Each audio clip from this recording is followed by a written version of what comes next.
নবী যেদিন এই দেশ থেকে বিদায় হয়ে যাবে, আমার আল্লাহ জিবরাইলকে দিয়ে প্রস্তাব পাঠিয়েছিলেন, ও জিবরাইল আমার বন্ধুর কানে খবর দাও, আমার বন্ধু এই দেশের মাটিতে থাকতে পারবে না, আমার বন্ধু এই রক্ত মাখা জমিনের মধ্যে রাখবো না, আমার বন্ধুর দেহ আমার আরশের ডান পাশে দাফন করব।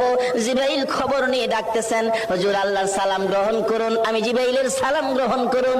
আল্লাহর নবী গো, আপনার দেহ মোবারক আল্লাহর আরশের ডান পাশে দাফন হবে, আপনি খুশির সহিত কবুল করুন। আমার নবী কোনো কথা কয় না, দুইটা চোখের পানি ঝরঝর করে ছাড়তেছে। জিবরাইল বলেন, ইয়া রাসূলুল্লাহ, এত সুন্দর প্রস্তাব নিয়ে আসলাম, কোনো কথা কন না, খালি কাঁদেন কেন জানতে চায়। আমার নবী বলেন, জিবরাইল রে, তোমার জন্য খুশির খবর হতে পারে, আমি খুশি হতে পারলাম না। কেন পারলেন না? রে জিবরাইল, আমার দাফন আল্লাহর আরশের ডান পাশে হবে,